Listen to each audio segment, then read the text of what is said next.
Bem-vindos a mais um episódio do Urotalks, o podcast oficial da SBU São Paulo.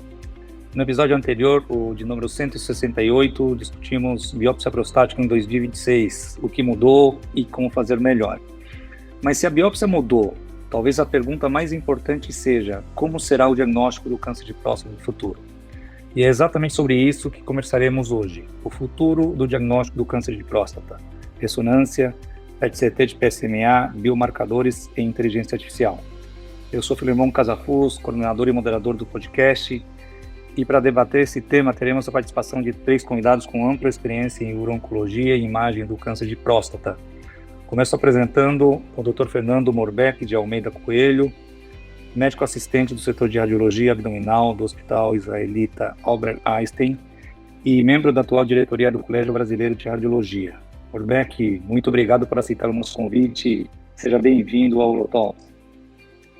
Um grande prazer participar, será um prazer compartilhar esses momentos com vocês. Obrigado, Morbeck. Também contamos com a presença do Dr. Leopoldo Alves Ribeiro Filho, médico assistente da divisão da Clínica Urológica da Faculdade de Medicina da USP, professor colaborador da Universidade da Califórnia de São Francisco e membro da atual diretoria da SBU São Paulo. Leopoldo, seja bem-vindo ao Urotalks e é um prazer recebê-lo novamente. Um prazer meu, Filemon, pelo convite, e vamos discutir aí algumas coisas de próstata. Legal. E o nosso terceiro convidado é o Dr. Marcelo Boroklavski, ex-presidente da SBU São Paulo e urologista do Hospital Israelita Albert Einstein e do Hospital Beneficência Portuguesa de São Paulo. Marcelo, obrigado pela presença e seja mais uma vez bem-vindo. Obrigado, Filemon. Sempre um prazer participar desse podcast que realmente talvez seja o mais... eu vou ter que jogar a sardinha para o nosso lado aqui da SBU, né? Talvez o melhor podcast em urologia do Brasil. É uma honra estar aqui com vocês. Valeu, Marcelo, muito obrigado. E eu vou começar essa primeira rodada de pergunta com o nosso convidado não urologista, o Dr. Morbeck. E eu gostaria de começar voltando a um estudo que para muitos, né, e na minha opinião também, mudou definitivamente o diagnóstico do câncer de próstata, que é o estudo Precision, que foi publicado no New England em 2018. Antes do Precision, a ressonância era frequentemente vista como um exame complementar no diagnóstico do câncer de próstata, que era utilizado principalmente após a biópsias negativas ou para planejar cirurgia em casos positivos, né? Ou, eventualmente, fazia-se antes em situações muito selecionadas. Depois desse estudo, a ressonância multiparamétrica passou a ser incorporada como uma ferramenta de triagem pré-biópsia e acabou modificando diretrizes internacionais. Então, passados quase 10 anos da publicação do Precision, Morbeck, na sua opinião, qual foi a principal contribuição do estudo? Se foi aumentar a detecção de câncer clinicamente significativo, reduzir biópsias desnecessárias, ou mudar a forma como urologistas e radiologistas pensam o diagnóstico do câncer de próstata. E, aproveitando essa reflexão, se o Precision marcou o início da era da ressonância no cenário pré-biópsia, qual é o próximo grande passo? Estamos entrando na era do PET-CT de PSMA, da radiômica e da inteligência artificial. Qual é a sua opinião sobre isso? Então, novamente, uma boa noite. Um grande prazer participar aqui do Urotalks. É uma satisfação uma satisfação enorme. E sabemos que o Precision realmente mudou a época, né? Até a publicação do Precision, tínhamos ali, como você mencionou, a ressonância mais como um papel secundário, mais complementar, e tínhamos uma grande problemática, se podemos colocar assim, que era o sobrediagnóstico, e isso acarretava num sobretratamento muito preocupante, né? Devido à detecção de muitas vezes de neoplasias clinicamente não significativas.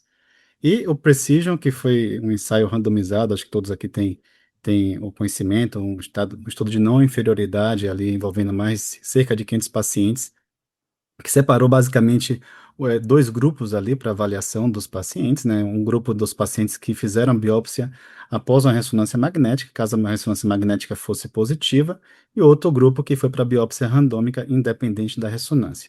E o interessante aqui desse trabalho é que ele, apesar de ser um trabalho de não inferioridade, ele mostrou ali que houve uma superioridade na taxa de detecção de câncer clinicamente significante, então foi ali um aumento, um incremento de mais de 10% de detecção de câncer clinicamente significante.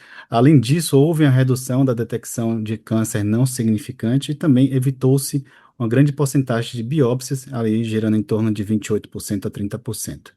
E, complementando isso, Filemon, a gente tem depois um outro estudo que eu coloco no mesmo prateleira, que é mais recente, que é a meta-análise Vision, né? Que é um estudo ali de uma meta-análise, como eu mencionei, de dados individuais, e isso trouxe para a gente um alto nível de evidência, nível 1A, e foi a união de dois trabalhos, dois trials, o Precision, que eu acabei de mencionar, e o Precise, totalizando mais de 900 pacientes, mostrando resultados semelhantes aí que detectou-se nesses dois trabalhos, Precision, Precise, cerca de 8% a mais de câncer clinicamente significante, 12% a menos de câncer não significante, evitou-se biópsia aí ao redor de 32%.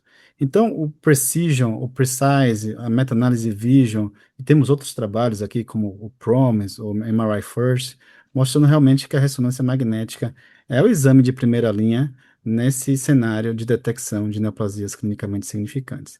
Tá? E acho que sua segunda questão foi sobre qual o próximo Sim, passo, né? isso, exatamente. Se O qual é que, o próximo grande passo, como foi o Precision? Se a gente está na era do PET-PSMA, né, da radiômica, talvez mais uma questão filosófica aí, viu, Morbeck? eu colocaria até num grande pacote da medicina de precisão. Né? Eu acho que a gente está nesse momento da medicina de precisão, a gente discute muito isso. E nessa esteira da medicina de precisão, vamos ter cada vez mais o papel do PSMA vai crescer, né? A gente vai querer cada vez mais é, tratar o paciente de uma forma mais personalizada e diagnosticar o paciente de uma forma personalizada. Então, respondendo a sua pergunta, o PSMA vai ter um papel muito importante nesse cenário, assim como as novas tecnologias, e eu coloco como tecnologias entre aspas, né? Como a radiômica, radiogenômica, inteligência artificial que vai nos ajudar cada vez mais refinar aí o diagnóstico do câncer de próstata. Então, acho que essas três Perfeito. aí, PSMA, radiômica, radiogenômica e inteligência artificial. Tá? O Leopoldo, o Morbeck falou, né, que a ressonância já é o primeiro passo para a medicina de precisão no câncer de próstata. Na sua opinião, qual é o rumo que o diagnóstico do câncer de próstata está tomando no momento? Bom, o que eu vejo é o seguinte, o PET de PSMA está cada vez ficando mais evidente a sua importância, né? Eu lembro que no começo, no PET PSMA era para casos metastáticos, depois começou a gente fazer no pré-operatório, pacientes com Gleason alto, e agora eu vejo que tem, por exemplo, em 2021 publicaram um Primary, né, o grupo australiano de Melbourne lá, eles publicaram mostrando que se você fizer junto com a ressonância magnética, né, o PET-PSMA pré-biópsia, isso pré-biópsia, né, você reduziria, então, no caso, as biópsias desnecessárias, quer dizer, para pegar tumores favoráveis, né. Então, e agora eles publicaram, a gente até vai discutir essa semana lá no ICESP, foi publicado no Lancet, o mesmo grupo, né, um estudo multicêntrico, fazendo um estudo prospectivo randomizado com a mesma proposta, né, um grupo que fazia a ressonância, os dois grupos faziam ressonância naqueles grupos que tinham o PIRADS 2 e 3. É muito chato quando vem um PIRADS 3, né? Você fica, o que a gente vai fazer?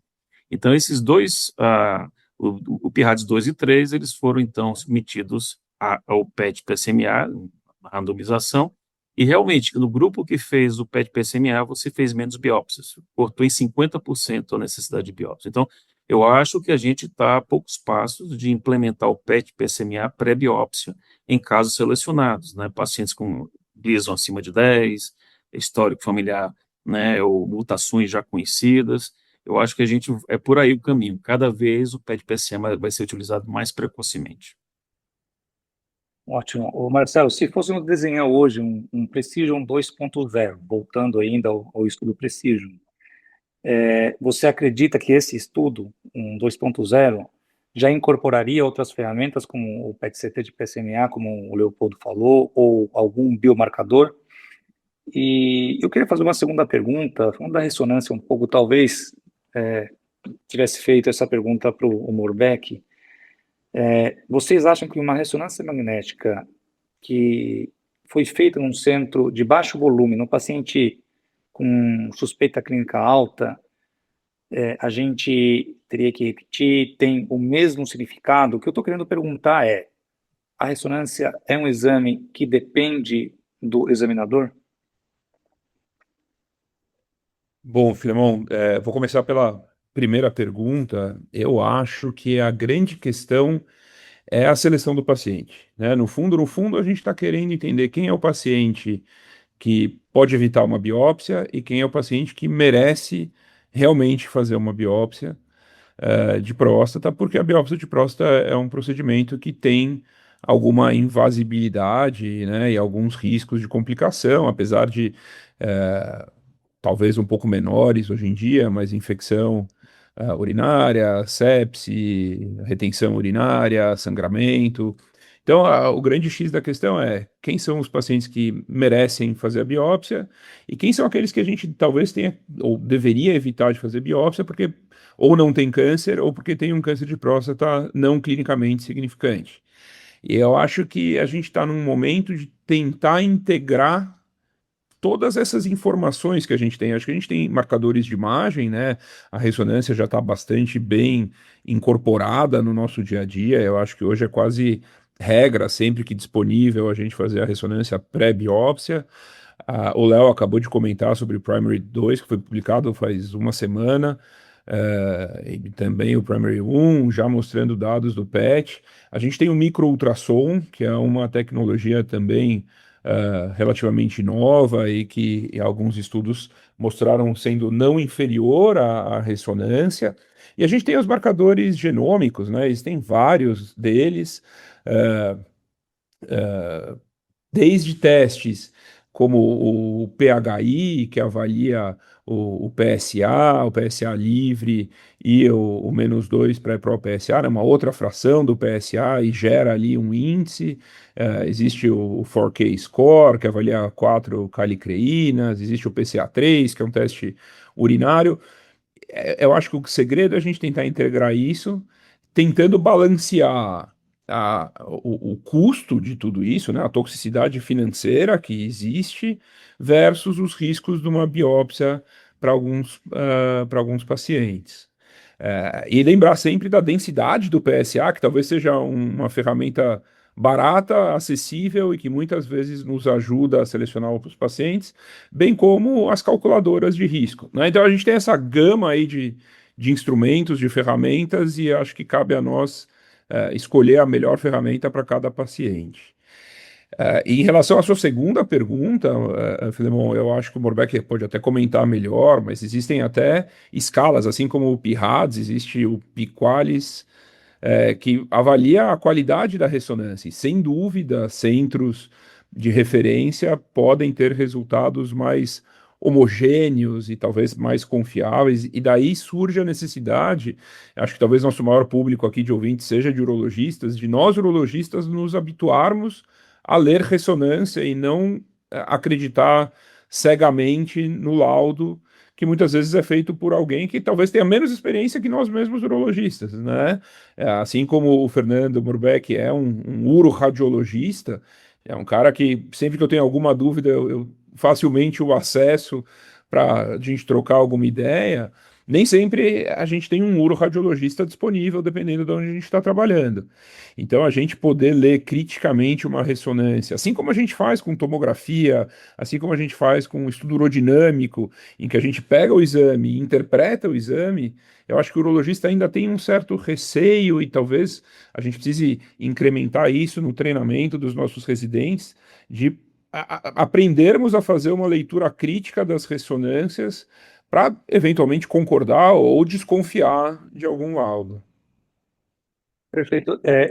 Na edição desse mês do Journal of Urology, foi publicado um artigo, acho que o Morbeck sabe desse trabalho aí, que justamente avalia o impacto da experiência do radiologista na capacidade de detectar um tumor de próstata clinicamente significativo. E o artigo até deu números, né, falando de que pelo menos 50, o radiologista deveria fazer 50 casos por ano, não é isso, Morbeck?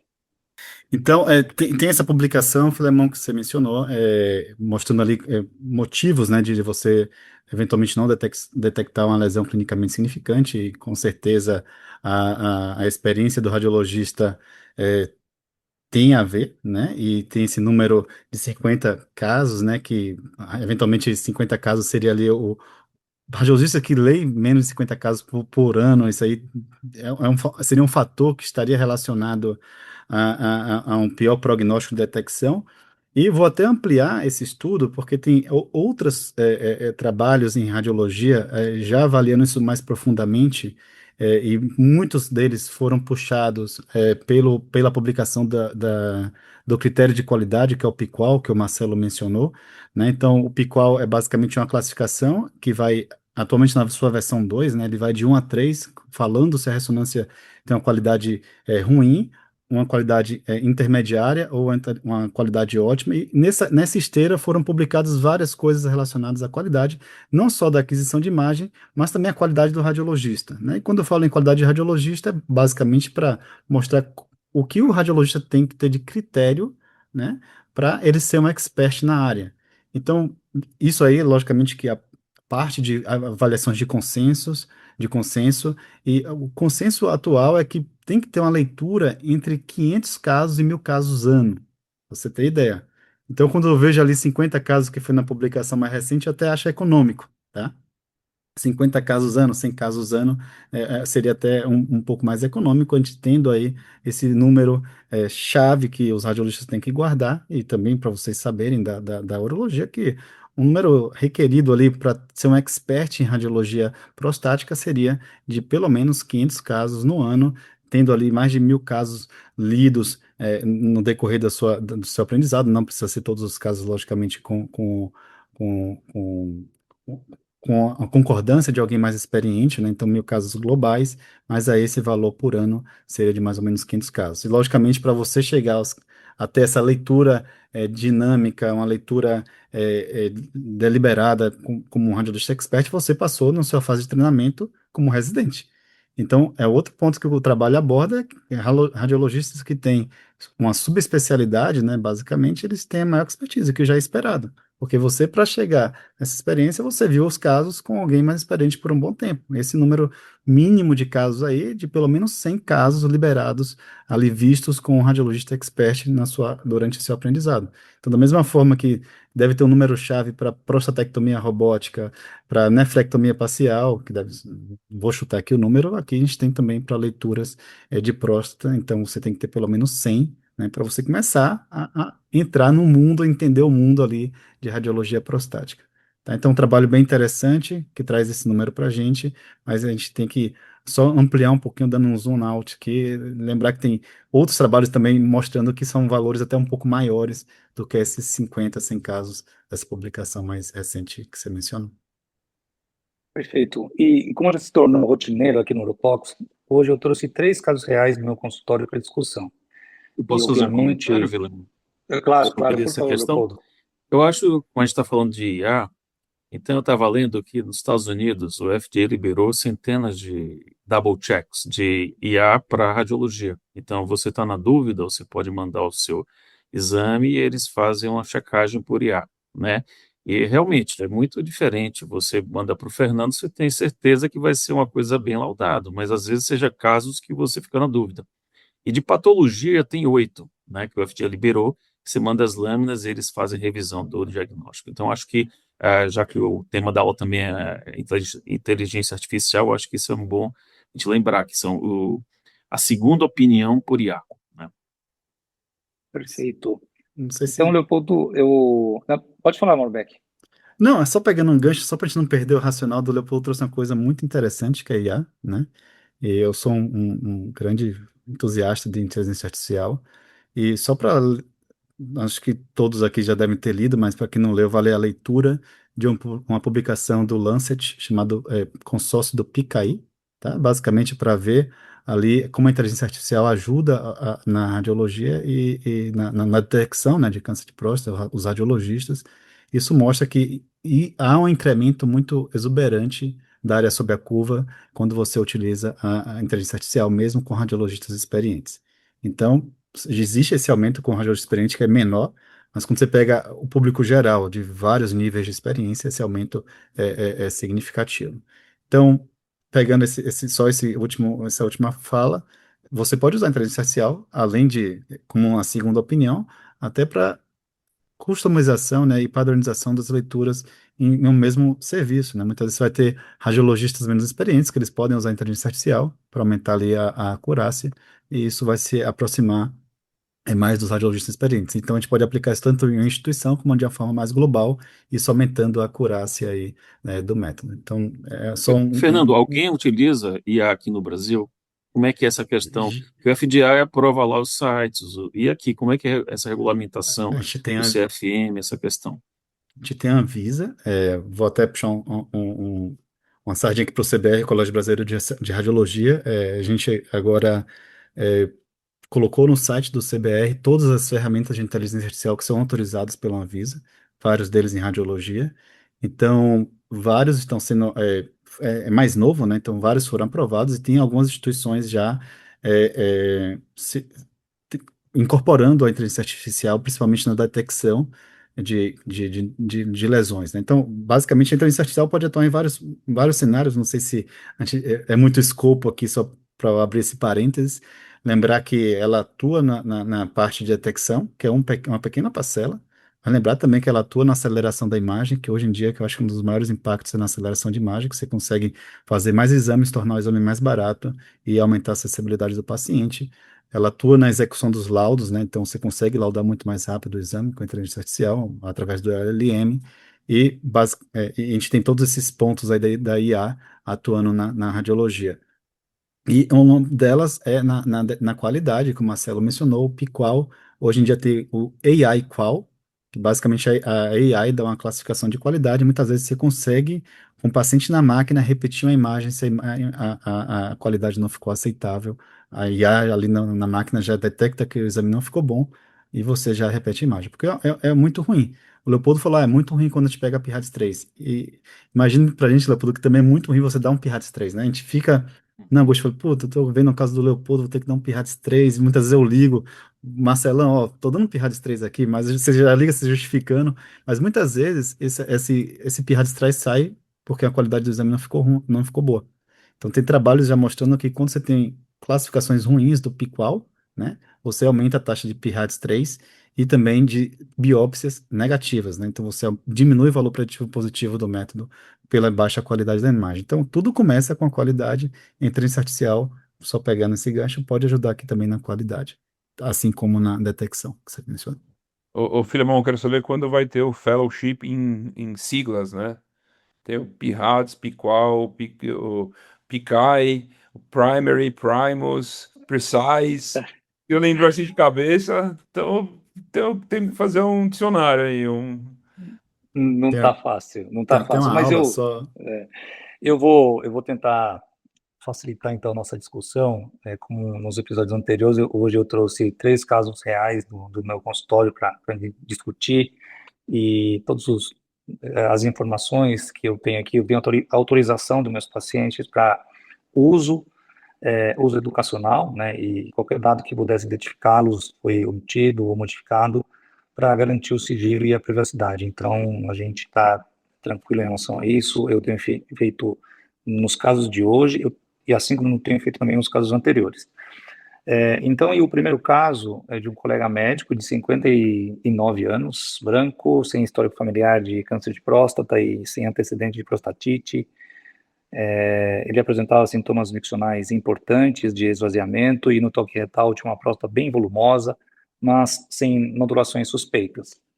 Em janeiro, ele fez um PSA e o resultado foi 46. Segundo ele não me trouxe os exames anteriores, mas o PSA dele vinha em torno de 10, 12, mas ele não se preocupava com isso porque já estava assim há vários anos. E a relação livre total, em janeiro, foi de 7,7%. E por conta própria, ele tomou ciprofloxacino por 28 dias e repetiu o PSA em maio, e o resultado foi de 43 nanogramas por ml, com uma relação livre total de 12%. Ele é radiologista, solicitou uma ressonância, fez uma ressonância magnética no serviço que ele trabalha, que foi realizado num serviço numa cidade de aproximadamente 100 mil habitantes, e o exame mostrou uma próstata de 108 gramas, classificada como PIRADS 2. A densidade de PSA é de 0,39, tomando como base o PSA de 43, e ele trouxe outros exames também. Mas antes de prosseguir, eu queria perguntar para o Marcelo, vou começar com o Marcelo. Se com essas informações você já indicaria uma biópsia prostática, repetiria a ressonância num centro de maior volume, e eu já te adianto já que ele não quer fazer, não quer repetir o exame, ou solicitaria um PET de PSMA ou algum biomarcador adicional. É, só uma dúvida, né? Por que que ele não quer fazer? E aí eu vou até já estender, desculpa me intrometer aqui na moderação, Felipe, uma pergunta pro Morbeck, que eu acho que é algo que às vezes a gente vê no dia a dia, mas prometo que eu volto, eu não vou fugir da sua pergunta, não. Às vezes alguns pacientes não querem fazer ressonância, porque a ressonância também, em princípio, exige um preparo, né, Morbeck? Depois, queria só que você abordasse a questão da ressonância biparamétrica, se você acha que ela pode Justamente. substituir a multiparamétrica. Essa questão do colega aí que não queria fazer exame era por contraste, pelo tempo que demora o exame, e a questão de preparo, né? Se precisa fazer FLIT, não precisa fazer FLIT, porque às vezes alguns pacientes chegam no consultório e falam, doutor, eu não quero fazer toque, dá para substituir por alguma coisa? Pá, podemos pensar em fazer uma ressonância, mas vai fazer um FLIT. Ah, então tá bom, então eu faço toque. Então, Então, na verdade, é isso. Marcelo, essa pergunta, então a gente vai inverter a rodada e vou começar com o Morbeck, porque exatamente era essa pergunta para ele. Porque a questão, ele não quer repetir o exame justamente porque ele fez uma multiparamétrica e o preparo que eles utilizam no serviço deles, assim como nós temos aqui em Bauru também um preparo um pouco rigoroso. Então ele não queria passar novamente por um preparo e também ele falou que o exame estava de boa qualidade e não achava necessário repetir. Então havia um impasse com ele em relação a isso aí. Mas, Morbeck, responda para a gente, se uma ressonância biparamétrica tem a mesma acurácia que uma multiparamétrica, na sua opinião, e em relação a esse preparo também que se faz em muitos serviços, e principalmente em pessoas de mais idade, acaba impactando bastante. Fala para a Então, gente se há alguma diferença. então vamos lá, começando pela biparamétrica, que eu acho que é a mais fácil, tá?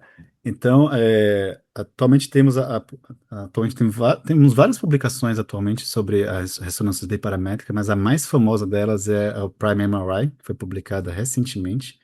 A publicação também foi um estudo de não inferioridade, comparando a parte da avaliação biparamétrica, né, que, para quem não conhece o termo, é basicamente a ressonância sem contraste, a gente faz todo o resto do exame, versus a multiparamétrica, que é o exame com contraste. Né. E o estudo é não inferior, principalmente na avaliação de taxa de detecção do câncer clinicamente significante, também sensibilidade, valor preditivo negativo, a gente vê que tem uma interseção ali nos números, então a biparamétrica não é inferior. Isso foi posteriormente comprovado na meta-análise maior, que inclusive incorporou o Prime MRI, mostrando realmente que a ressonância biparamétrica é um método bastante seguro para a gente não deixar escapar neoplasia clinicamente significante. Então, eu acho que eu colocava muito nas aulas, né, que o futuro, a ressonância biparamétrica, no futuro, perspectivas futuras, né, ficava a ressonância biparamétrica, e hoje em dia eu falo com tranquilidade que é a atualidade também. Tá? Então, a ressonância biparamétrica, eu fico muito tranquilo em laudar uma ressonância biparamétrica, tá? Então, só tirei o contraste, um critério bem técnico, assim, do contraste para a classificação do P-RADS, a gente utiliza basicamente o contraste num cenário para dar o P-grade de uma lesão que eu classificaria como um P-RADS 3 para ela virar um 4. É um critério bem específico que eu acho que não vale a pena a gente entrar aqui nessa discussão. O segundo ponto é sobre o preparo intestinal. Então, o preparo intestinal, a gente pode fazer ele de diversas formas, né? Então, temos com dietas laxativas, temos com muitas vezes um catéter retal só para escapar o gás ali antes do exame, ou então com microenema, né? A gente tem graus variados aí de preparo, e também temos resultados mistos na literatura sobre o preparo intestinal, tá? Então, isso aí é um ponto. Tá? Na literatura não tem um trabalho que fala, ó, você tem que fazer o preparo intestinal. Mas basicamente, eu vou falar agora da minha experiência trabalhando em centros de alto volume, como você me apresentou no Einstein, fiz minha residência no HC, trabalhei muito tempo no HC, junto com o Leopoldo, ficava no ICESP, no INRAD, e a nossa experiência nesses dois centros de que a gente vê muita próstata é que quando você não faz o preparo intestinal, você tem um impacto muito grande na qualidade do exame.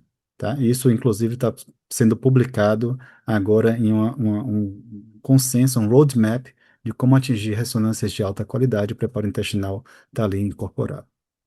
Então, o que acontece quando você não faz o preparo? O reto fica cheio, né? Então, gás, fezes. E qual é o impacto disso para a aquisição da imagem? Você tem um grande artefato na principal sequência, que é a sequência de difusão. Então, eu tenho um exame que o paciente deitou, tirou uma hora do dia para ir fazer o exame, foi lá com alta expectativa de resolver a vida dele, de fazer biópsia ou não fazer biópsia. Ele chegou lá, deitou no exame na máquina, terminou o exame não ficou com uma qualidade aceitável porque ele estava com gás ou fezes na ampola retal. Então, isso prejudica bastante a avaliação. Então, eu recomendo sempre que possível o paciente fazer o preparo intestinal. Aí você vai ter que seguir o protocolo institucional. O nosso, a gente está fazendo o microenema e tem dado super certo, mas logicamente que a gente não precisa ser 880, né? Se tem um paciente que é um senhorzinho, ó, de 80 anos, que eventualmente está uma pessoa mais frágil e não consegue fazer um preparo, você vai ter que abrir uma exceção. E eu acho que a conversa franca com o colega urologista é muito tranquila. Você diga, falou, ó, a gente não faz, mas tranquilo que talvez o exame não fique diagnóstico. Tá? Beleza? Beleza. Eu acho que o combinado não sai caro, né? Então, eu acho que temos que tentar atingir sempre um exame com alta qualidade. Acho que essa alta qualidade vai passar pelo preparo, né? Mas tem casos ali que a gente tem que rediscutir, porque eventualmente o paciente não pode, o paciente não quer, enfim, a gente não vai também obrigar o paciente a fazer o preparo se ele não quiser de jeito nenhum. Antes de voltar para o Marcelo, eu vou esgotar essa questão, eu vou perguntar para o Leopoldo. Esse artigo que nós mencionamos, que foi publicado no Journal of Urology, infelizmente ele não tem acesso aberto, né? Então, mas para quem é associado da AUA, consegue acessar e ler o jornal. Saiu ainda, já é mês de julho, né? Que eles publicam nas últimas semanas no mês anterior. Então, é da edição do mês de julho que já foi publicado online. Então, Leopoldo, esse artigo mostrou que uma ressonância negativa não elimina a possibilidade de um câncer clinicamente significativo, né, especialmente em paciente que tem a densidade de PSA elevada, como o Marcelo já comentou. Em quais situações ou outras situações, além da alta densidade de PSA, você continua investigando um paciente apesar de uma ressonância negativa, como esse caso aqui? O que você faria com esse caso? Bom, eu acho que esse caso ele ilustra bem a questão talvez do PET PSMA, né, pré-biópsia, né? Ele é um paciente, ele é um médico, radiologista, ele mesmo fez no serviço dele, ele está resistente. Se não fosse isso, eu tentaria repetir num centro de. A gente nota uma diferença muito grande de qualidade nas imagens, porque se você for observar as imagens, né, tudo é Tesla, 3 Tesla, mas na verdade eu vejo uma diferença muito grande na aquisição de imagens. Eu não sei se é o setup do aparelho, como foi feito, mas eu repetiria primeiro a ressonância multiparamétrica num serviço de melhor qualidade, talvez, né? Não desfazendo do colega. Mas, no caso dele realmente ficar resistente, eu acho que ele também é resistente à biópsia. Aí talvez eu faria, como eu tenho dados do primary agora, tentaria fazer então o PET PSMA pré-biópsia, né? Para ver se a gente acha alguma coisa. Perfeito. Então, eu vou voltar para o Marcelo, que era exatamente isso que eu gostaria que ele comentasse. Esse paciente, como já falei, é um caso real e o diagnóstico ainda está em aberto, né? Permanece em aberto ainda, a gente não fechou o diagnóstico. Existe uma discordância entre a suspeita clínica, um PSA persistentemente elevado, acima de 40 nanogramas por ml, uma densidade de PSA de 0,39 e uma ressonância PIADS 2, que foi, como já comentamos, foi realizada fora de um grande centro. Eu sugeria a repetição, ele não quis fazer, ele foi categórico em relação a isso aí, e eu queria te perguntar, todos vocês já mencionaram esse estudo, você participou do último congresso da EAU, e não tenho dúvida que você já leu esse estudo também, que é o Primary 2, ou 2, que avaliou o papel do PET-PSMA em pacientes com ressonância negativa ou equívoca no cenário pré-biópsia, né? Então, eu gostaria que você comentasse brevemente os principais resultados do estudo e, trazendo a discussão para a prática clínica, esse paciente se enquadraria no perfil de pacientes em que a associação entre PET-PSMA e ressonância poderia agregar no diagnóstico, ou a probabilidade de câncer de próstata clinicamente significativo é tão elevada que, independentemente dos exames de imagem, a biópsia continua sendo mandatória. O que você acha, Marcelo? Fili, eu queria, antes de falar do primary, eu queria só relembrar do que a gente não deve fazer, né? Lógico que o paciente, por ser médico, às vezes traz essa complexidade e ele acaba se autoconduzindo, né? Mas eu acho que duas informações importantes, né? O estudo ProBase, o estudo alemão aí de screening, acabou de reconfirmar isso, né? Então, se a gente tem um PSA alterado, a primeira medida é esperar algum tempo, 2 semanas, um mês, e repetir o PSA. Quase 50% dos PSAs voltam à normalidade sem nenhum tipo de medida. E a segunda coisa é evitar tratar PSA elevado com antibiótico, né? Então a gente sabe que isso provavelmente só traz uma maior chance de resistência bacteriana numa biópsia e aumenta a chance de infecção e de septicemia. Então, PSA alterado, repete o PSA e se mantiver alterado, aí a gente vai lançar mão de alguma das alternativas que já foram discutidas, como a ressonância, como o PET. E, como você falou, né, o estudo Primary 2 foi um estudo apresentado na EAU e publicado agora há menos de uma semana no Lancet. Eram 660 pacientes, era um estudo de não inferioridade, que comparou justamente em homens que tinham um PIRADS 3, que é esse achado em cima do muro, ou um PIRADS 2 com fatores de risco, quer seja histórico familiar, quer seja mutações genéticas, a biópsia upfront, ou a realização de um PET, e aí biopsiar só os pacientes que tinham o PET considerado positivo, né? Eh, e aí o que esse estudo mostrou é que evitou 49% de biópsia, diagnosticou quase 18% menos câncer de próstata não clinicamente significativo e não foi inferior em relação ao diagnóstico de câncer de próstata clinicamente significativo. Então, eu acho que sim, o PET pode ajudar aqui, e ele pode ajudar de duas formas, né? Ele vindo negativo, talvez a gente poderia evitar a biópsia por enquanto, e ele sendo positivo, ele poderia ajudar a guiar a biópsia, assim como a ressonância ajuda numa biópsia por fusão, a gente pode usar também o PET para guiar a biópsia. A dúvida é, será que a gente, num colega médico jovem, né, de 50 e poucos anos, e que tem um PSA de 40 e repetiu e tem um PSA de 40, um pouquinho menos, a gente vai não fazer nada? E no ponto de vista prático, que eu acho que vale a pena a gente trazer isso, o que eu tenho feito justamente isso. Eu teria pedido o PET, e se o PET tivesse negativo, eu acho que eu não teria coragem de não biopsiá-lo, né? Apesar da evidência mostrar que talvez a gente pudesse evitar, eu acho que eu biopsiaria e eu proporia fazer uma biópsia guiada pelo microultrassom. Então, talvez a gente estivesse utilizando aí as três imagens que a gente tem disponível, né? O PET veio negativo, a ressonância veio negativa, a gente ainda não falou e não fez microultrassom, mas eu aproveitaria para fazer já o microultrassom no momento da biópsia e faria a biópsia guiada pelo microultrassom. Perfeito, então eu vou voltar para o Morbeck.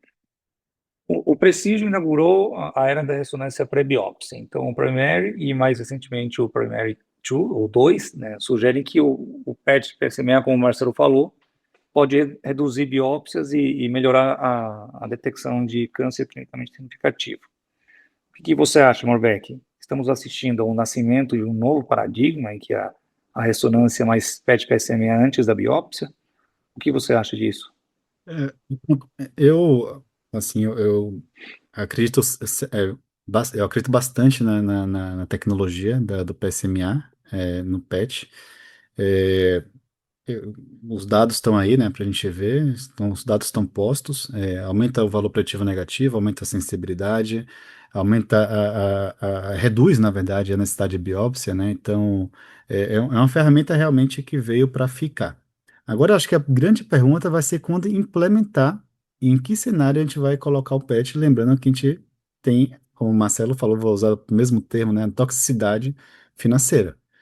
A gente tem essa questão, e eu acho que as próximas perguntas que a gente vai ter que fazer nesse refinamento diagnóstico vai ser qual vai ser o papel real do PET nesse meio da jornada diagnóstica de um paciente que está ali investigando uma neoplasia clinicamente significante. Vai ser para todo caso, que é um PIRADS 2 ou 3? Lembrando que o PIRADS 2 foi um trabalho chamado RAPID, que estudou basicamente os desfechos oncológicos em 5 anos de ressonâncias que vieram como PIRADS 2.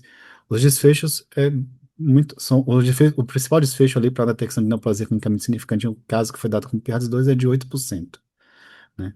Lembrar que alguns casos vão ser perdidos na ressonância, que são as lesões não visíveis. Né? Então, essas lesões não visíveis já vimos em outros trabalhos que a biologia tumoral dela é muito favorável, ou seja, ela se comporta muitas vezes, uma lesão não visível SUP2 se comporta muitas vezes como SUP1, né? Se ela não foi visível na ressonância magnética, isso devido à arquitetura tumoral. Então, acho que a gente está num momento que temos aqui, de um lado, o PET com PSMA, que eu acho que vai ter um papel, assim, fundamental, mas também temos outras tecnologias crescendo, como a radiômica, a radiogenômica e a própria inteligência artificial, que vai juntar tudo isso e vai provavelmente nos dar uma informação de medicina de precisão muito importante. Então, minha resposta é sim, acredito que o PSMA vai entrar, só não sei como, né? Se vai ser para todo o PIRADS 2, eu acho que é too much, talvez. Mas o PIRADS 3, eu acho que a gente já chegou num caso ali mais em cima do muro ali, que a gente muitas vezes a densidade do PSA está limítrofe, a cinética do PSA tá aquela coisa também que você está desconfortável, está em cima do muro. Acho que esse caso, assim, se refinando bem, o PSMA vai ter um papel mais relevante. E por fim, lembrando que tem um trabalho que mostra ali as discrepâncias entre exames de ressonâncias magnéticas versus PSMA, mostrando que as discrepâncias podem acontecer até 50%. Então se preparem. A gente está começando a ver mais pacientes que fazem PSMA, fazem ressonância. Não vai ser incomum, viu na ressonância e não viu no PSMA e vice-versa. Tá? Discrepâncias podem atingir 50%, discrepâncias relevantes em torno de 12 a 15%. E Então, a área pode, sob a curva do PET talvez um pouco melhor que da ressonância, né, Murvik? exato, foi o que a gente viu no Primary, mas assim, a gente pode, aí no Journal Club a gente pode discutir um pouco o Primary 1.1, tá? Basicamente, só abrindo aqui só um pouquinho essa discussão, a sensibilidade do Primary 1 foi em torno de 80 e poucos por cento, que não é uma sensibilidade que a gente vê em nenhum outro trabalho de ressonância magnética de próstata. A gente vê, por exemplo, no Prime MRI, que é um estudo de não inferioridade que viu paramétrica, biparamétrica versus multiparamétrica, sensibilidade em torno de 95%. Então, só uma análise crítica sobre o resultado da sensibilidade e valor preditivo negativo que foi do Primary 1. Tá?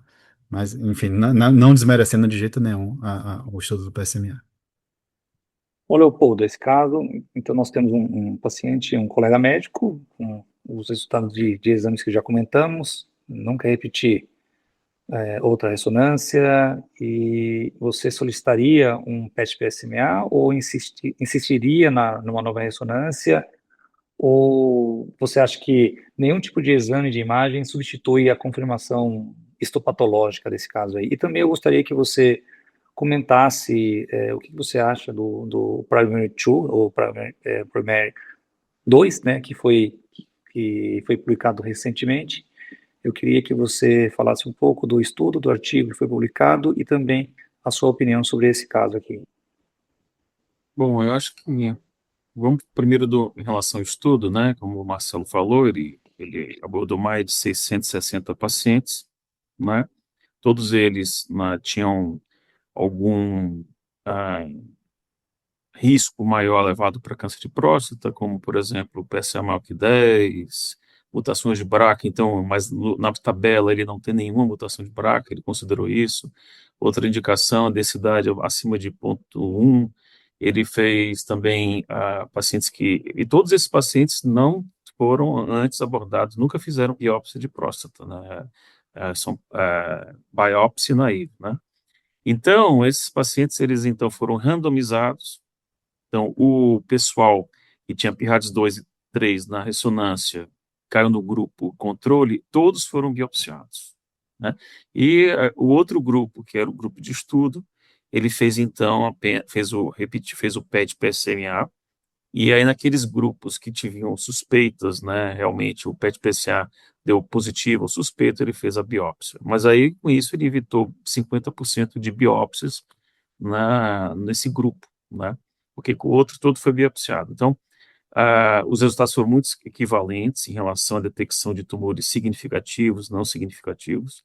Agora, além do overtreatment, eu acho também que você detectar um paciente que não precisaria talvez saber que tem um câncer de próstata e colocá-lo em vigilância ativa, só que se indica uma biópsia mais, assim, digamos assim, por um excesso de zelo, esse paciente fica com, a gente também vê o problema psicológico, a gente chama de PSAIT, né? O cara fica preocupado com o PSA, até quando eu estava na UCSF, o Peter Carroll começou também com vigilância ativa, e ele mostra que uma das principais causas de que o cara pede para sair da vigilância ativa é a questão psicológica, né? Então, levou que o PSA, ele já vai lá e já procura sair, e já fazia a prostatectomia radical. Então, eu acho que eu acho que o trabalho foi muito bem feito, né? Eu gostei muito e eu não tenho dúvida que cada vez mais a gente vai utilizar o PET-PSA precoce, que o mais precoce que eu vejo é antes da biópsia, né? Eu acho que tem um grande futuro pela frente esse tipo de atividade. E não esquecer também que nós temos outros biomarcadores, como o Marcelo, a gente pode lançar mão do 4K, do PHI, podemos fazer também agora as vesículas, né? Porque antigamente você ia ver o PCA3, tinha que fazer um toque retal e depois colher a urina após toque retal. Agora já tem vesículas, né? Que são que as células cancerígenas liberam e elas conseguem, digamos assim, essas vesículas têm um mecanismo muito importante. Elas conseguem os sombos, né? Que elas têm um componente bilipídico. Você consegue transferir para outras células, microRNA. Então, na verdade, uma célula tumoral, ela também influencia o microambiente, né, tumoral, até células mesenquimais, células do estroma, né, e do parênquima em volta. Então, eu acho que eu poderia tentar fazer um estudo nesse paciente, já que ele tem um médico, tem um certo recurso, fazer algum desses estudos de detecção, como esse estudo das vesículas que você pode obter pela urina, né? Eu acho sim, mas eu insistiria no PET-PSMA, já que ele está muito resistente, né? Acho que ele está... Às vezes o cara não quer progredir. Vamos ver se ele negar o PET-PSMA depois desse estudo, é porque talvez ele não queira diagnóstico, né? Esse paciente ele está bastante sintomático, né? Ele está com sintomas miccionais obstrutivos, não está escondendo, ele está tomando transurosina, que eu não mencionei, esqueci de mencionar. Eu solicitei o PET de PSMA para ele, que veio negativa, mas como eu vou fazer uma cirurgia nele, eu indiquei biópsia mesmo assim. Eu convenci o paciente a encarar a biópsia, não temos resultado ainda, está agendado para o final desse mês. Mas como eu vou fazer uma PTV robótica, um LEP nele, se for negativo, né? Eu expliquei para ele que se eu fizesse uma PTV robótica, um ROLEP nesse cenário aí, e depois vier positiva o resultado patológico, eventualmente a gente tem que fazer uma prostatectomia radical, né? E aí o cenário muda, tecnicamente a cirurgia fica muito mais difícil, e aí a gente vai fazer, eu vou fazer a biópsia nele nas próximas semanas, portanto, como falei para vocês, é um caso que ainda está em aberto. Eu vou correr um pouquinho mais rápido agora, porque Só um comentário. nós temos 2 casos ainda, mas pode falar. Não, só para te falar que eu acho que aí vai entrar mais uma ferramenta aí, um instrumento que a gente vai ter disponível talvez em breve, que é o score poligênico, né? Que a gente não comentou, mas que pode ser usado nesse cenário. Ele ainda não é validado aqui no nosso meio, mas é um fator de risco poligênico de ancestralidade, né? Então é uma outra forma da gente avaliar risco, e num estudo publicado no New England ano passado, ele se mostrou na população para a qual ele é validado com uma acurácia talvez até um pouco melhor do que a da ressonância para câncer de próstata clinicamente significativo. Então, é um exame de sangue que vai estar aí no nosso arsenal. Eu li esse artigo também. Bom, agora eu gostaria de discutir o caso clínico de um paciente de 54 anos de idade, ele também é médico, por coincidência, sem queixas, não tem nenhuma queixa miccional, não tem comorbidade, não tem histórico familiar de câncer de próstata e o toque retal dele é normal. Ele apresentou elevação progressiva do PSA ao longo dos anos, 1,92 em 2018, 2,20 em 2020, 2,85 em 2021 e 4,31 no final de 2021. A relação de total nesse momento é de 15%. Ele fez, em novembro de 21, a primeira ressonância magnética, que mostrou uma próstata de 37 gramas, a densidade calculada pelo último PSA dele foi de 0,12, e duas lesões PIRADS 3, uma na zona periférica esquerda e outra na glândula interna esquerda, ambas medindo cerca de 8 a 9 milímetros, e apesar disso ele optou por não biopsiar. Ele próprio foi conduzindo o caso dele. Em 2023, o PSA dele caiu para 3,53, mas a relação dele total também diminuiu para 11%. Repetiu a ressonância e houve uma progressão da lesão da glândula interna para PIRADS 4, enquanto que a lesão da zona periférica permaneceu PIRADS 3 e não houve aumento do tamanho das lesões. Nesse momento, ele fez uma biópsia transperineal em São Paulo por fusão e a biópsia mostrou adenocarcinoma acinar usual ISUP grau 1. Foi na glândula interna esquerda e na região anterior medial esquerda. As lâminas foram revisadas em outro serviço, também em São Paulo, e o ISUP-1 foi mantido. Esse paciente, ele, como falei, ele próprio foi conduzindo o caso dele e não tinha um urologista que o acompanhava, foi repetindo o PSA, fez ressonância anualmente, e em agosto de 2025 realizou uma biópsia confirmatória aqui já no nosso serviço, que novamente revelou adenocarcinoma ISUP-1 em múltiplos sítios. Foram 3 locais: região anterior medial direita, anterior medial esquerda e lateral esquerda. Em fevereiro desse ano, o PSA foi para 6,84, a relação de total de 7,6, e aí ele, no mês seguinte, após o PSA, ele fez uma nova ressonância, mostrou uma próstata de 33 centímetros cúbicos, densidade de PSA algo em torno de 0,20, mantida a lesão PIRADS 4 na glândula interna esquerda, agora medindo 1,1 centímetro, aumentou a lesão dele. Não foi mencionada nessa última ressonância o PIRADS 3 que ele tinha na zona periférica. E nesse momento ele foi no consultório comigo. Então, em resumo, nós temos um paciente de 54 anos, assintomático, PSA de 6,84, densidade de PSA de 0,20, uma lesão PIRADS 4 que aumentou de tamanho, e 2 biópsias mostrando adenocarcinoma ISUP-1. Marcelo, eu vou começar com você. Diante dessa aparente discordância entre a histologia, ISUP grau 1 persistente, e, por outro lado, os sinais clínicos e radiológicos de progressão, você acha que esse paciente aí se beneficiaria de um teste genômico como o Decipher, Prolaris ou Oncotype? Essa é uma boa pergunta. Eu acho que, assim, Prolaris, Oncotype, infelizmente, a gente não tem mais disponível no Brasil. A gente tem o Decipher, e eu acho que de todos os testes, o Decipher talvez tenha uma leve vantagem, né? Nos guidelines ele já está, principalmente no guideline da NCCN, ele está aprovado para esse cenário. E eu acho que o Decipher ele tem uma característica interessante, diferentemente do Oncotype e do Prolaris, que usam dados do tumor, né? Então eles fazem essa análise genômica e cada um avalia alguns genes distintos. Então, o Prolaris e o Oncotype usam dados do tumor e usam dados das características clínicas, né? Então, o valor do PSA, o Gleason. O Decipher ele usa só a análise genômica. Então, a gente não tem talvez esse fator de, vou chamar assim, um fator de confusão para predizer o risco, né? O Decipher ele foi desenvolvido para avaliar risco de metástase inicialmente, né? Então, aqui eu acho que ele pode ser usado, ele tem a análise de 22 genes que avaliam 7 vias de proliferação do câncer, mas ele tem um grande calcanhar de Aquiles, que é o acesso, é o custo, né? Porque na verdade ele não é feito no Brasil, ele é realizado nos Estados Unidos e tem uma intermediação no meio do caminho e acaba custando algo aí na casa de uns 15 mil reais. Então, eu acho que ele pode ajudar a diferenciar esses casos em que a gente está na dúvida se é realmente um baixo risco, né, ou um risco intermediário, ou alguma coisa mais agressiva.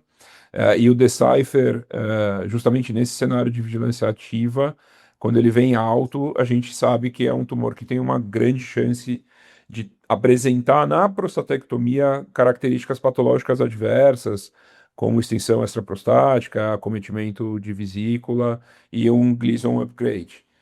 Então, eu acho que é uma alternativa, mas se a gente não tiver isso disponível, o Morbeck pode me corrigir, mas esse caso provavelmente é um Precise 4, né? Ele está aumentando a lesão, apesar de não ter mudado a característica propriamente dita.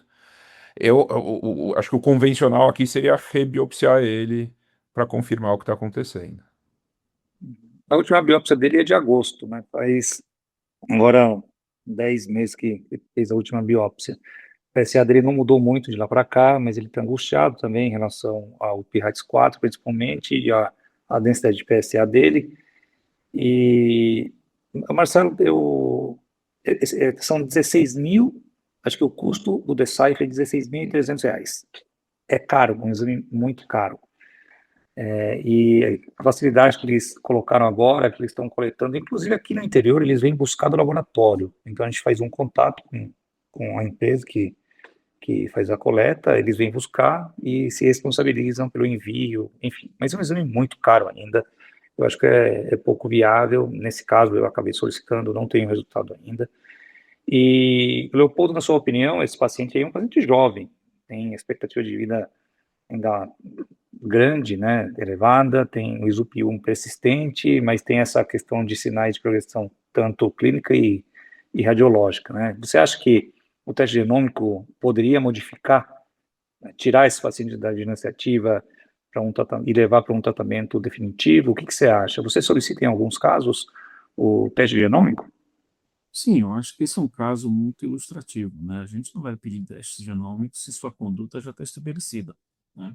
A gente só pede testes genômicos quando você vai mudar o tratamento, ou você vai mudança de conduta. O que eu acho é que o Decipher é muito bom nesse cenário de biópsia de repetição, né? Eu vejo o Prolaris nos Estados Unidos, por exemplo, sendo utilizado muito para a primeira biópsia e tal. E quando você começa a ter biópsias e tal, o Decipher eu acho que é muito bom. Eu concordo com o Marcel, né? Acho que o Decipher são 17 genes, e eu acho que existe uma tecnologia muito moderna e lá muito mais barato que aqui. Lá existe uma inversão. A ressonância magnética é mais cara às vezes do que esses testes. Eles preferem fazer testes genéticos. Aqui a gente começa a nossa ressonância magnética é bem mais barata do que a dos Estados Unidos. E lá eles fazem de rotina, né? Tanto o Decipher quanto o Prolaris, eles são cobertos pelo Medicare, né? Então eles fazem de rotina e a gente aqui não faz por conta dos custos. Mas eu acho que nesse caso específico, eu estou sentindo que ele já fez várias biópsias, já repetiu, se ele está insistindo, ele quer preservar, né, fazer o vigilância ativa, eu acho que o Decipher seria uma boa opção para ele, né? Senão, eu proporia fazer já a prostatectomia radical, já que existe uma piora radiológica, a piora dos parâmetros clínicos, né? Então, acho que uma decisão, hoje em dia, eu acho que essas tecnologias são mais para a gente customizar o tratamento, né? E um paciente médico, acho que ele pode também ajudar a decidir, tomar conduta também, o que ele prefere, né? É a época da customização do tratamento. Eu tenho mais um caso clínico para discutir Felipe, com vocês. deixa eu só fazer um comentário. Eu sei que a gente está atrasadíssimo, mas atrasado não, o papo tá bom. Mas, de Não, tá novo, eu acho que legal, nesse legal. cenário de vigilância ativa é mais uma situação em que a gente já tem estudos mostrando a utilização de tudo aquilo que a gente discutiu antes no cenário de paciente naive de biópsia, né, que ainda não fez nenhuma biópsia. Então, existe estudo mostrando o papel do PET com PSMA nesse cenário, existe estudo mostrando o papel do score poligênico nesse cenário, e existe a possibilidade também de avaliação de mutação germinativa nesse cenário, né, que teoricamente, mesmo que venha mutado para BRCA1, BRCA2, ATM, que são os principais, talvez a gente não precise tirar o paciente da vigilância ativa, mas os estudos mostram que esses pacientes têm um risco maior de reclassificação e talvez a gente precise fazer uma vigilância bem mais estrita do que num paciente sem mutação. Perfeito. Então, a gente tem mais um caso que a gente vai discutir ainda, mas eu queria perguntar para o Morbeck, uma resposta rápida, Morbeck, se na sua visão a radiômica e a radiogenômica têm potencial para identificar no futuro, né, quais tumores aparentemente indolentes escondem um comportamento biológico mais agressivo. Na verdade, se poderemos chegar a uma era em que a imagem será capaz de prever o perfil molecular do tumor ou até mesmo o resultado de testes genômicos como o Decipher e outros que foram citados aqui, sem a necessidade de tecido. O que você acha? Se a gente vai evoluir a essa era aí, através da radiômica ou da radiogenômica? Explica para a gente o que é a radiômica e a radiogenômica. Boa pergunta.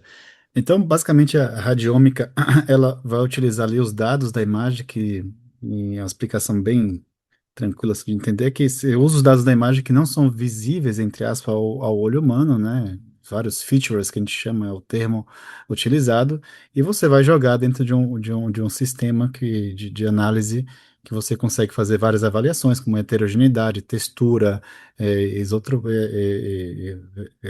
vários pontos ali de características que você não consegue fazer essa avaliação. Então, você pode juntar toda essa imagem, esses features que eu acabei de mencionar, com a parte genética e, através dos estudos, achar quais são aqueles que cruzam e dão os resultados para a gente de agressividade, de resposta tumoral, que pode predizer um tumor a ser mais respondedor do que outro para certa droga. Então, esse atualmente é o grande escopo da radiômica e da radiogenômica, utilizar critérios de imagens não visíveis, entre aspas, aos nossos olhos e jogar isso em uma grande avaliação estatística para poder trazer essas características. Agora, qual a grande problemática? É que muitas vezes a gente não consegue reproduzir um achado que foi feito, por exemplo, na sua clínica, da clínica do Leopoldo, da clínica do Marcelo e da minha clínica. Então, a aquisição da imagem, ela varia bastante. Então, isso impacta bastante também na radiogenômica. E na radiômica, né, consequentemente. Mas, assim, a visão de longo alcance, eu acho que a gente vai transpor essa grande dificuldade, né? Eu acho que no futuro a gente vai conseguir trazer informações clínicas, que foi sua pergunta, né? Que serão relevantes para o desfecho oncológico do paciente, muitas vezes sem tecido.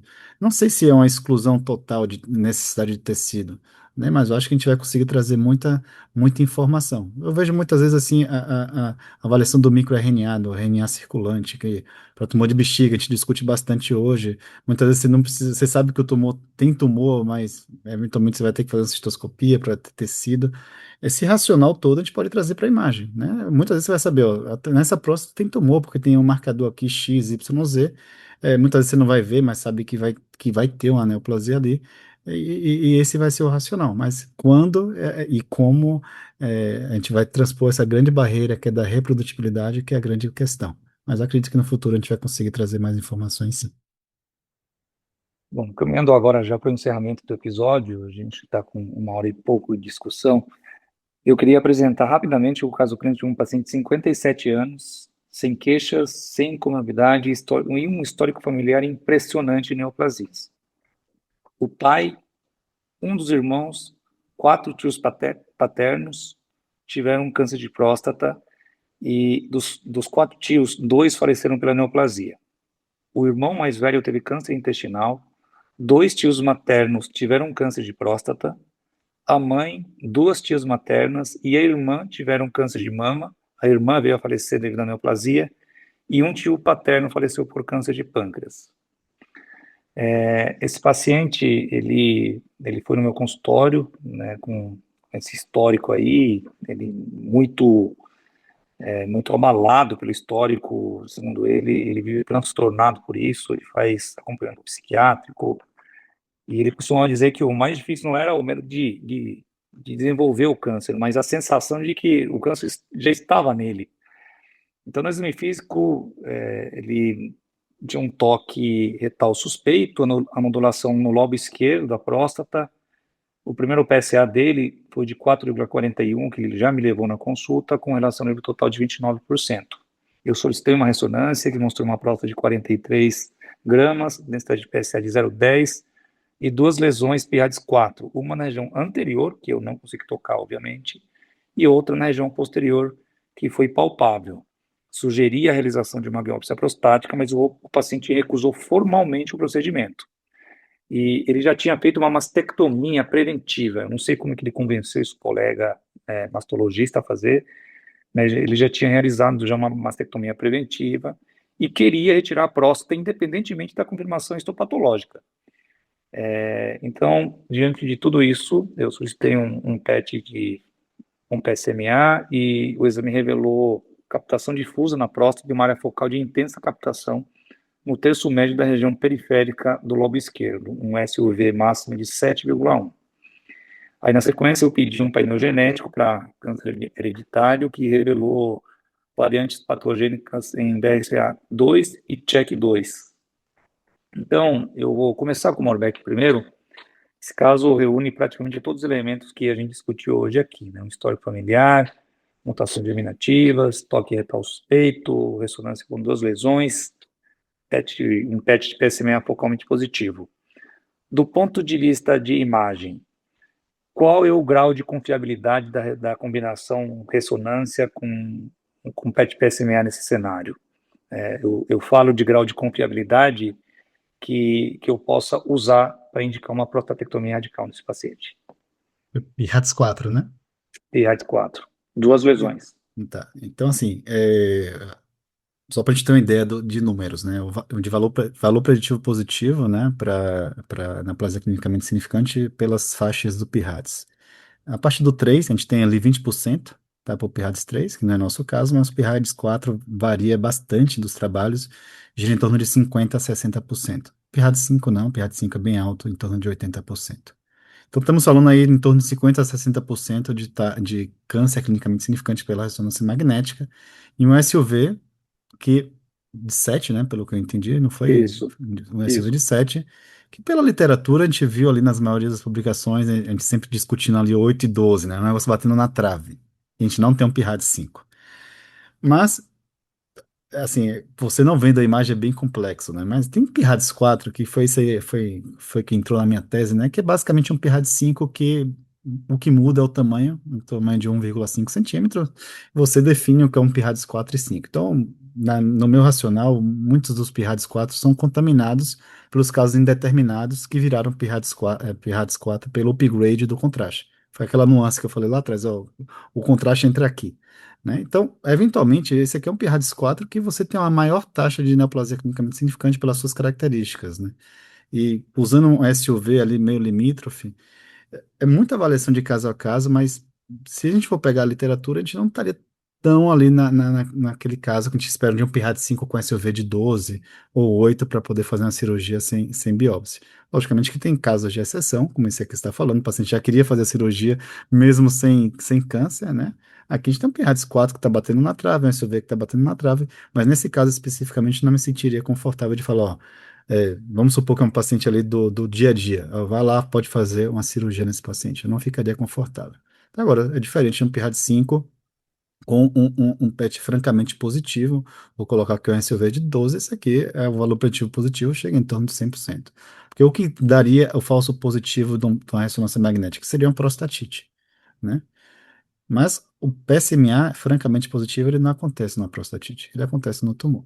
Então, quando você tem esses dois meios juntos, você fica muito mais tranquilo para realmente recomendar ali eventualmente uma cirurgia sem biópsia. Mas a gente está falando aqui talvez em perspectivas futuras, né? E logicamente que tudo o que a gente comentou anteriormente vai ajudar a gente refinar esse diagnóstico sem biópsia, né? Sem amostragem tecidual. Perfeito. Agora, Marcelo e Leopoldo, esse paciente aí, né, diante de uma mutação, duas mutações que ele tem, toque retal suspeito, tem duas lesões PIATS 4, um PET-PSMA, assim como o Morbeck escreveu, não é francamente positivo, mas está lá no limite, e ele se recusa formalmente a fazer a biópsia. Vocês indicariam prostatectomia radical? Se a resposta é não, o que falta ainda para que a decisão seja considerada aceitável? Eu vou começar com o Marcelo e depois o Leopoldo responde. E, Marcelo, também olhando para o futuro, para os dois, né, olhando para o futuro, vocês acreditam que a prostatectomia radical sem biópsia poderá se tornar uma prática consagrada em pacientes selecionados, como já acontece no câncer de testículo, no câncer renal, ou vocês acham que isso aqui é uma utopia? Eu acho que o que falta para a gente fazer é o futuro. Eu acho que no futuro talvez isso se torne uma realidade para esses casos que o Morbeck comentou, né, em que eles tenham uma chance. Porque o grande problema é fazer a prostatéia e vir um PT0, né, a gente não ter câncer e eventualmente esse paciente sofrer as consequências eventuais de uma prostatéia radical, evoluir com disfunções sexuais ou incontinência urinária e não ter tumor, né? Eu acho que hoje a gente ainda não tem evidência suficiente para oferecer prostaté sem biópsia em qualquer cenário. Eu acho que faltam estudos mais robustos, né? O estudo alemão tem, acho que 25 pacientes, e ele mostrou justamente que nesses casos que o primary era 4 ou 5 e o PIRADS era 5, foi praticamente todos os pacientes tinham câncer de próstata clinicamente significativo. É, eu entendo a situação, deve ter sido bastante complexo, né? Porque aparentemente o cara já chegou com histórico familiar, mutação, com PET, enfim. Às vezes a gente tem que tentar convencê-lo e muito provavelmente ele vai caçar alguém que vai fazer a biópsia, que vai fazer a cirurgia, né? Aparentemente ele está decidido que ele quer fazer cirurgia já fez até uma mastectomia profilática, né? É, eu acho que aqui é uma questão muito mais filosófica, Filemon. Minha conduta aqui talvez seria consultar a comissão de bioética do hospital, ou de ética, né? Mas lá no ICE a gente tem uma comissão de bioética, e apresentar esse caso e discutir, ter um respaldo, né? Um respaldo até jurídico, né? Mas um respaldo de que a gente está tomando a medida certa. Então, em resumo, eu, via de regra, ainda não indico prostaté sem biópsia. Eu acho que vai poder ser uma realidade em casos selecionados, mas eu acho que a gente ainda não tem embasamento para isso. Leopoldo, o que você acha? Bom, isso é uma questão de tempo, eu acho, né? Porque a gente não tem a tecnologia ainda para fazer digamos, uma biópsia, entre aspas, por imagem. A biópsia positiva é a única coisa que dá certeza de um câncer de próstata, né? Nele a gente tem todos os indícios. Esses testes genômicos, mutações, PET-PSMA, ressonância, você vai aumentando o grau de suspeição até um nível crítico, né? Mas a confirmação é importante. Outra coisa, a gente tem que também ver a questão dos aspectos médico-legais da prática médica, como o Marcelo falou. Eu não me sentiria confortável de fazer isso, né? Porque sempre existe uma possibilidade de não ser um câncer, embora eu conheça aqui no Brasil algumas pessoas que já fizeram prostatéia radical baseado em PET-CT, com histórico familiar, um quadro semelhante a esse daí, e realmente o paciente tinha um Gleason 9 no tumor. O paciente se recusava a fazer biópsia não pelo medo do procedimento, ele achava que eventualmente você poderia semear células no trajeto, né? Que teoricamente existe, é possível, sim, mas a gente não vê isso muito na prática. Será que os casos que falham, quando você faz as margens livres, talvez não tenha acontecido isso? Quem sabe? Mas eu concordo com o Marcelo, a gente não tem embasamento ainda científico para fazer isso. Uma prostatese sem biópsia é uma complicação legal, inclusive, né? Eu ficaria realmente com o pé atrás de prosseguir sobre desse tipo de situação. Eu acho que ele poderia fazer uma biópsia, realmente, né? Acho que a questão é ele convencer para ele fazer a biópsia. Esse caso aqui, eu conversei bastante com esse paciente aqui, e eu fiz o que o Marcelo comentou, eu levei esse caso para a comissão de ética do nosso hospital, eu participei de uma reunião, levei o caso, levei alguns estudos que poderiam embasar isso aí, inclusive até falei que já tinha alguns casos feitos aqui no Brasil, mas em cenário já, na verdade, de estudos, né, que não seria o caso. Expliquei a situação do paciente e a determinação dele de retirar a próstata independentemente de qualquer situação. Ele assinou vários termos de consentimento livre, e eu fiz a prostatectomia radical desse paciente em outubro do ano passado, sem confirmação histológica prévia. E o resultado foi um adenocarcinoma Gleason 3+4, SUP grau 2, presença de padrão cribiforme, bilateralmente acometendo ambos os lobos, margens cirúrgicas negativas, e felizmente o paciente teve uma excelente evolução pós-operatória, ele era um cara saudável, ele é uma pessoa saudável, está continente, preservação funcional adequada, até o momento o PSA dele é indetectável, e esse paciente já operou um outro tumor, agora esse ano, no começo desse ano, ele fez uma hemicolectomia. Então, é um caso totalmente fora da Com curva. linfadena estendida ou não? Não fiz. Não fiz porque ele tinha um PET de CT também, aí já achei demais, tá? Eu vou Eu te falar que pensei, eu faria, tá? não Se fiz. fosse para operar, eu faria a linfadena. Mas se fosse um SUP 3 aqui, eu teria ficado arrependido de não ter feito, né? Apesar que tem um padrão cribiforme no resultado. Mas é isso aí. Então, infelizmente, a gente está chegando ao final de mais um episódio do Eurotox. A gente poderia ficar falando aqui por muito mais tempo. E eu quero agradecer sinceramente aos nossos convidados, não apenas por compartilharem seus conhecimentos e experiências aqui hoje, mas também pela gentileza que tiveram, e prontidão com que aceitaram o nosso convite. Foi muito em cima da hora. E não tenho dúvida que o que foi discutido hoje contribuirá para a educação médica dos urologistas que nos escutam. Eu vou passar a palavra para vocês fazerem as considerações finais e peço para deixarem uma mensagem que os nossos ouvintes possam levar para casa. Vou começar com você, Marcelo, na sequência o Leopoldo fala e, por último, o Morbeck faz o encerramento. Bom, queria agradecer o convite, Filemon, parabenizar pela condução do Eurotalks. Acho que incluir esses casos clínicos torna a conversa ainda mais atraente e, sem dúvida, casos muito interessantes. E eu acho que o que a gente conversou hoje aqui foi justamente sobre o que é a arte da medicina, né? Que é tentar traduzir dados, informações, um monte de opções que a gente tem num cuidado individual para cada paciente. E acho que é aí que está né, a grande beleza de atender os pacientes e desse screening, dessa investigação e do cuidado do homem com câncer de próstata. Então, acho que foi muito enriquecedor, eu aprendi bastante e parabéns, SBU São Paulo. Queria agradecer mais uma vez, Filemon, Marcelo, Fernando, pela conversa. Acho que foi muito proveitoso.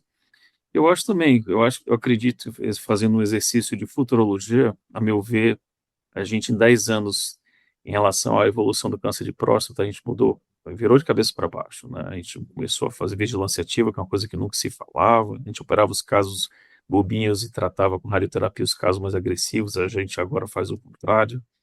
Eu não tenho dúvida de que a gente vai incorporar inteligência artificial, não sei até quando vamos fazer biópsia, acredito nessas ressonâncias magnéticas de 6 Tesla e de por aí vai, eu acho que a gente vai chegar à imaginologia no limite celular, né? Também não sei até quando, a gente estava no século ainda dos cirurgiões, né? Não sei até quando a gente talvez vai operar também câncer de próstata, né? Se você vai aumentando essa possibilidade de tratamentos genéticos, né?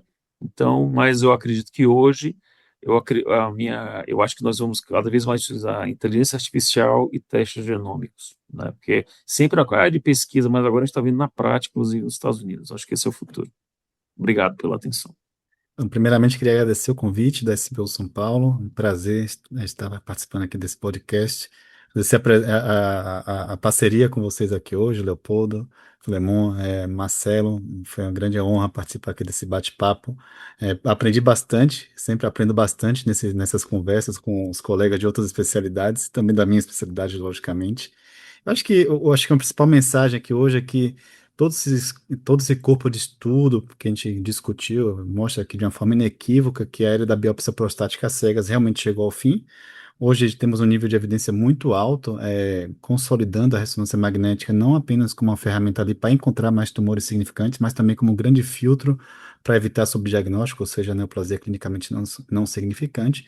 Também estamos vivendo essa era de revolução na escala de refinamento, como o Leopoldo acabou de mencionar, e aqui traz uma grande esteira, que nessa grande esteira, traz nessa grande esteira que é a inteligência artificial, radiômica, radiogenômica, e principalmente a IA, já provando o seu valor aqui para homogeneizar a qualidade dos laudos, né, de ressonância magnética, apoiando muitas vezes colegas com menos volume ali na leitura dos casos e reduzindo drasticamente aí essa grande dor de cabeça para a gente, que são os laudos duvidosos, como o PIRADS 3.